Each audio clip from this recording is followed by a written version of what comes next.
Tapi permintaan maafnya dia itu bukan berarti menghilangkan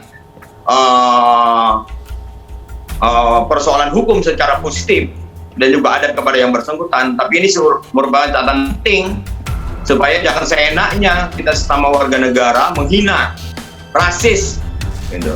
Kami ini bukan monyet, kami ini bukan jin, daerah kami bukan tempat kuntilanak gitu loh.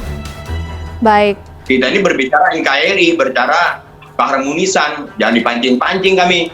Kami orang Dayak ini udah keterbelakang dulu, saat sekarang tidak. Awalnya nentang karena hukum, kini malah minta perlindungan ke Dewan Pers. Ada apa? Kapolnas minta Edi Mulyadi kooperatif. Gitu. Nah, ini buat saya bukan jenis permintaan maaf, ini jenis pembelaan diri. Kalau kita nyewa gitu kan ya, di Jakarta tempat jin buang anak itu untuk menggambarkan tempat yang jauh.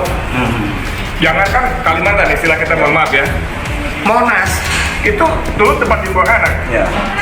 BSD, Serpong Damai itu tahun 80-90-an masih tempat jin buang anak gitu loh. Istilah aja ya? Istilah biasa. Nah, tapi teman-teman saya nggak tahu dengan motivasi apa segala macam, ada yang berusaha memainkan isu ini. Tapi meski demikian, bahwa saya ingin menyampaikan bahwa buat saya minta maaf itu benar-benar bukan masalah. Saya akan minta maaf. Itu mau dianggap salah, tidak salah, saya tetap minta maaf. Jadi begini, saya tidak lagi. Cuman yang saya sampaikan dalam konteks tempat jin buang anak itu untuk menggambarkan lokasi yang jauh, terpencil, gitu. Edi Mulyadi ini tidak ya, saya minta maaf itu sayanya ya mengenai kaidah pertama. Kaidah kedua dan kaidah ketiga tidak. Dia minta maaf kepada siapa? Ya, itu tidak jelas. Saya nggak apa-apa minta maaf. Saya minta maaf kepada sahabat-sahabat saya, saudara-saudara saya dari Kalimantan. Itu kan nggak ada kalimat nomor 2. Kalimat yang ketiga, minta maaf untuk apa? Itu lebih nggak jelas lagi absurd lagi menurut saya. Kenapa? Ada kata tapi. Coba dengerin baik-baik kata-katanya Edi Mulyadi. Oke, kalau misalnya ini saya dianggap salah segala macam, itu masih pakai kalau loh. Kalau kita bicara figure of speech, bahasa, kalau misalnya berarti kan dia merasa bahwa itu nggak salah. Ini bukan permintaan maaf, ini ngeles.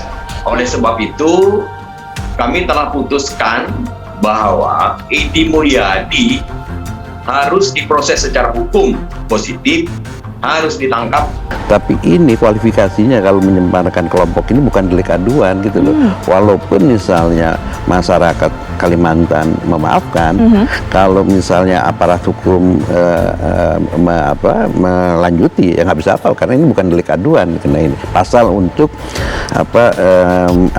menyebarkan rasa kebencian terhadap kelompok atau ya satu agama, dan ini bisa harus berlanjut terus. Jadi baik, permintaan maaf diterima, tapi proses hukum harus berlanjut.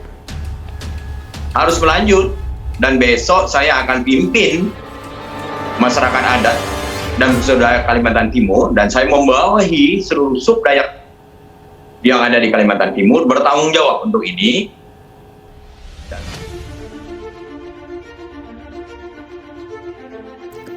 Komisi Kepolisian Nasional mendukung langkah Bareskrim Polri dalam memproses pidana Edi Mulyadi di kasus jin buang anak. Kapolnas meminta Edi Mulyadi kooperatif.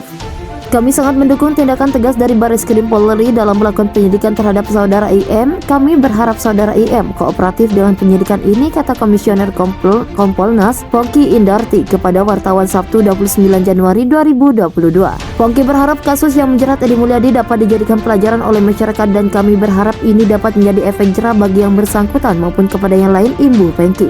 Dia mengatakan masyarakat harus bijaksana dalam mengemukakan pendapat, jangan sampai lanjut dia pendapat yang dikemukakan menyakiti perasaan pihak lain. Tetap berhati-hati dalam mengemukakan pendapat untuk tidak menyinggung perasaan dari orang-orang yang lainnya, ucap dia. Pongki mengingatkan Indonesia berjunjung persatuan dan kesatuan, oleh sebab itu Pongki menyampaikan seharusnya antar warga saling menghormati. Indonesia adalah negara yang kaya raya, terdiri dari beragam suku bangsa, adat istiadat, sosial budaya, agama, dan beraneka ragam yang lainnya. Kita semua harus saling menghormati, harus bertoleransi, menjunjung tinggi kesatuan dan persatuan Bhinneka Tunggal Ika, tutur Pongki.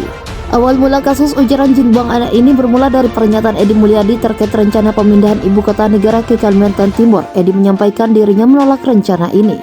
Edi menggunakan istilah tempat jin buang anak untuk menggambarkan lokasi IKN baru. Pernyataan Edi menuai respon negatif terutama dari masyarakat Kalimantan. Edi lalu ramai-ramai dipolisikan Baris Krim Polri telah menarik seluruh laporan terkait Edi Mulyadi dari tingkat jajaran untuk ditangani ke pihaknya. Kasus Jin buang anak saat ini naik ke tahap penyidikan. Polisi telah memanggil Edi sebagai saksi kemarin Jumat 28 Januari untuk dimintai keterangan, namun Edi tak hadir.